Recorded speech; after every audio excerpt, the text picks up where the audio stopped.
네, 여러분 안녕하세요. 뉴스입니다. 김성훈 경호처장이 경찰과 공수처의 압수에도 제출하지 않았던 비화폰 불출 대장과 일부 비화폰 통화 내역을 검찰에 낸 것으로 확인이 됐습니다. 그동안 형사소송법 110조, 111조 이유를 들며 수사기관의 압수수색 등에 대해서 일절 응하지 않던 김성훈이 이 경찰이 아닌 검찰에만 보안상 기밀 자료를 제출한 이유를 두고 같은 내란 공범들끼리 이거 짜고 치는 고스톱 아니냐라는 의혹이 일고 있습니다. 경호처가 검찰에 제출한 비화폰 내역은 윤석열 부부와 김용현, 여인영, 곽종근, 이진우 그리고 노상원 등 내란의 핵심 인물들 것이었습니다. 이에 검찰에만 보안상 기밀자료인 불출대장을 제출한 이유가 뭐냐라는 질문에 경호처는 특정 수사기관에만 자료를 제공한 적 없다. 모든 수사기관의 요청 자료에 대해서 관련 법령과 경호보안 목적을 종합적으로 고려해 가능한 범위 내에서 최대한 협조하고 있다라고 밝혔지만 이는 사실과 다르게 국수본이 서부지검으로부터 발부받은 김성훈의 압수수색 영장에는 윤석열 부부 등의 비화폰 불출 대장보다 보안 수준이 낮은 박종준 전 경호처장, 김성훈 차장, 이광우 본부장, 김신 가족부장의 비화폰 불출 대장이 적혀 있는 것으로 확인이 됐으며 이 또 국수본의 관계자는 경호처로부터 자료를 받아본 적이 없다. 경호처는 압수수색 등 강제 수사는 물론이고 경호처 관계자 확인 여부에 대해서도 회신하지 않았다라고 답을 했습니다.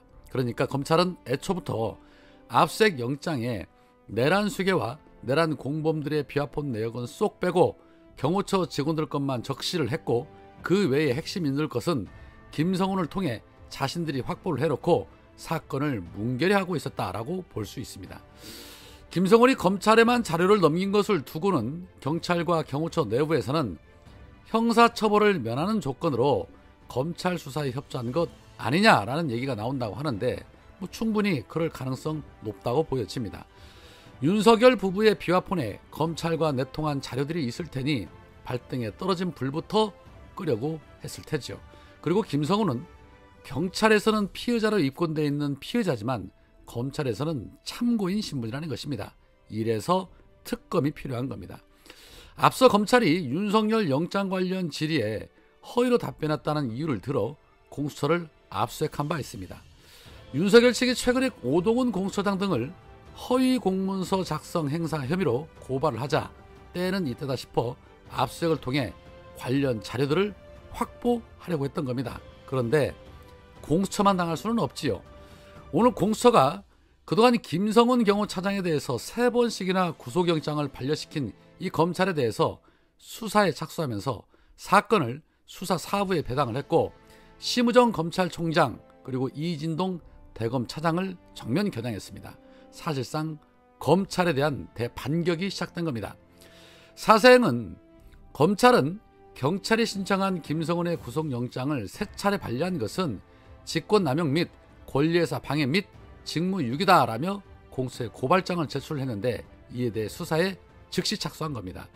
받은 대로 똑같이 공수처도 검찰에 대한 압수수색을 통해서 돌려줘야죠. 공수처가 어떤 결과를 도출해내는지 지켜보겠습니다. 자, 그런 가운데 오세훈에 이어 홍준표도 대권 물 건너간 듯합니다. 홍준표의 여조 비용을 측근들이 대신 납부한 것으로 드러난 부분에 이어 그들이 석 달 뒤 대구시 공무원으로 채용된 것도 밝혀지면서 대가성 채용 의혹까지 불거졌기 때문입니다.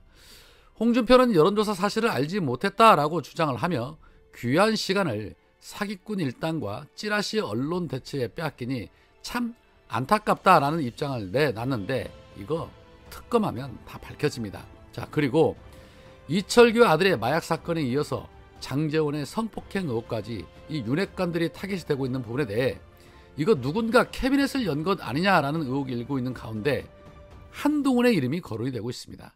이미 끈 떨어진 윤석열 대신에 검찰이 한동훈에게 줄서기 위해서 윤핵관들부터 시작해서 친윤계들을 무릎 꿇리려는 것이다 라는 다양한 시민분들의 의견이 나오고 있는데 어떤 것이 되었든 간에 이래도 저래도 이재명 대세론을 넘을 방법은 없습니다.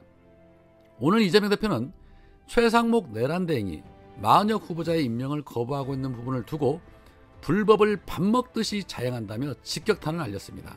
이재명 대표는 법을 어긴 것뿐만 아니라 이 나라 최고 규범인 헌법을 명시적으로 어기고 있다. 질서 유지에 모범이 돼야 할 대통령 권한 대행이 아예 대놓고 최선두에서 법률이 아니라 헌법을 어기고 있다. 엄중한 책임이 기다리고 있다는 사실을 직시하기 바란다라고 후려쳤습니다. 그 책임의 무게 절대 가볍지 않을 것입니다. 그런데 국힘당 역시도 마찬가지입니다. 그리고 지난 12.3 비상경을 앞두고 이 국민의 눈과 귀를 가리기 위해서 MBC의 도면까지 빼내렸다는 충격적인 증언도 남았는데 김민석 의원의 발언과 그리고 MBC에서 어떤 일이 있었는지 해당 발언입니다. AI 기업에 대한 대규모 국가 전략적 투자와 AI 무상교육의 필요성을 강조한 이재명 대표에 대해 국힘이 사회주의 운운함에 벌떼처럼 나서고 있습니다. 국힘의 DNA가 무조건 반대의 만년 야당을 넘어 아예 배가 산으로 가버린 산당으로 바뀐 것이 확실한가 봅니다. 반대와 시비가 습관이 되다 보니 완전히 헛발질로 길을 잃었습니다. 전 세계가 산업정책을 강화하고 국가의 집중 투자를 강조하는데 웬 사회주의입니까? 국가 투자의 주장과 고수익 희망의 예시도 구분 못합니까? 시비 걸걸 걸어야지 도대체 뭐가 문제입니까? 전략적 국가 투자의 국내외 사례도 AI 무상교육의 필요성도 차고 넘칩니다. 엄한데 힘 빼고 헛발질하지 말고 국힘의 소위 대선주자들이나 잘 챙기길 권합니다. 홍준표 시장의 아들 친구가 의뢰한 명태균 여론조사 비용을 박모 씨가 대납하고 대구시 공무원으로 채용된 진상은 뭡니까? 대납 대가 채용이면 수뢰 후 부정처사의 뇌물 아닙니까? 명태균 만남은 2번뿐이라던 오세훈 시장은 식당 만남 4번을 넘어 총 7번이라니 이건 또 어떻게 된 겁니까? 최근 성장을 내세운다는 오 시장은 거짓말만 성장한 겁니까? 이래서 국힘 초토화를 우려한 겁니까?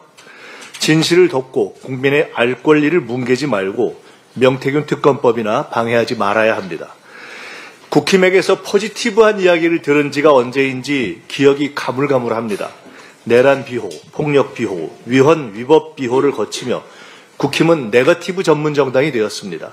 사사건건 반대하고 시비 걸고 말꼬리 잡고 거부만 하는 정당이 어떻게 국정을 책임지겠습니까? 네거티브 전문당, 내란당 국힘은 안 됩니다. 국민의 마음속에 차곡차곡 쌓이고 있는 인식입니다. 석 달, 그러니까 12월 3일부터 3월 오늘 4일, 5일까지 잔인한 석 달이었다고 생각합니다. 이 내란죄, 외환죄의 팔다리는 드러나고 있습니다만 이제 머리와 몸통은 아직 오리무중입니다. 12월 3일 계엄은 실행됐는데 언제부터 시작됐느냐 하는 것이 궁금증의 하나입니다. 그런데 MBC가 그 머리카락에 하나 증거를 밝혀냈습니다. 그러니까 23년 11월 달에 내란 우두머리 윤석열은 내란 팀을 구성합니다. 11월 7일 방첩사령관 여인영 곽종근 특전사령관 이진우 수방사령관을 같은 날짜에 임명하고 그리고 11월 달에 비상조치 비상대권이 아니면 나라를 정상화할 수 없다. 이런 얘기를 이제 쏟아내기 시작합니다. 그래서 23년 11월부터로 기산 지금 되고 있습니다. 검찰 수사 결과로는 모든 쿠데타가 그렇듯이 1차 타겟은 국민의 눈과 귀를 장악하는 것입니다. 방송국을 장악하는 것입니다. 아마 12월 4일 새벽 1시 국회가 계엄 해제 의결에 실패했다면 1차적으로 MBC, KBS, SBS를 계엄군이 장악했을 것입니다. 그를 위해서 예비 정찰을 실시한 증거가 드러났습니다. 24년 2월 달에 수방사 1경비단, 수방사 1경비단은 12월 3일 밤 국회를 침탈해서 의원들을 끌어내라고 했던 그 부대입니다. 그 부대의 육군 대위를 팀장으로 해서 5명의 수방사 1경비단 요원들이 MBC를 사전 정찰했습니다. 육하원칙에 의해서 누가 언제 무엇을 어떻게 왜 했는지 좀 소상히 설명해 주시기 바랍니다. 네, 의원님 말씀대로 MBC 찾아오기 전에 먼저 공문을 보냈습니다. 2024년 2월 6일자입니다. 6일자에 수도방위사령부 제1경비단에서 MBC 시찰을 요청하는 협조 공문을 보냈고요. 이것은 저희들이 사상 처음이기 때문에 매우 의아했습니다. 그전에도 군이 보안시설인 MBC를 찾아온 적이 있습니다. 일반 보병 사단이었고요. 군만이 온 것이 아니라 항상 군, 경찰, 소방서, 구청 이렇게 같이 왔습니다. 합동 점검을 했는데 2024년 2월 6일자 공문은 수방사만 단독적으로 저희에게 보낸 것이고요. 찾아온 날짜는 언제입니까? 2월 15일입니다. 2024년 2월 15일 수방사 군인 5명이 MBC 본사를 방문했습니다. 예비군 중대장을 만나서 이때 공문에는 없던 MBC 내부의 사옥 도면을 요청했습니다. 그리고 뉴스데스크 주조 등을 시찰을 했고요. 시찰 이후에 MBC 도면을 달라. 그래서 당시 예비군 중대장이 이 예비군 중대에는 MBC 사옥 도면이 없다. 도면이 필요하시면 정식 공문을 보내라. 저희들이 매우 의아했던 것은 국가기관방송은 KBS입니다.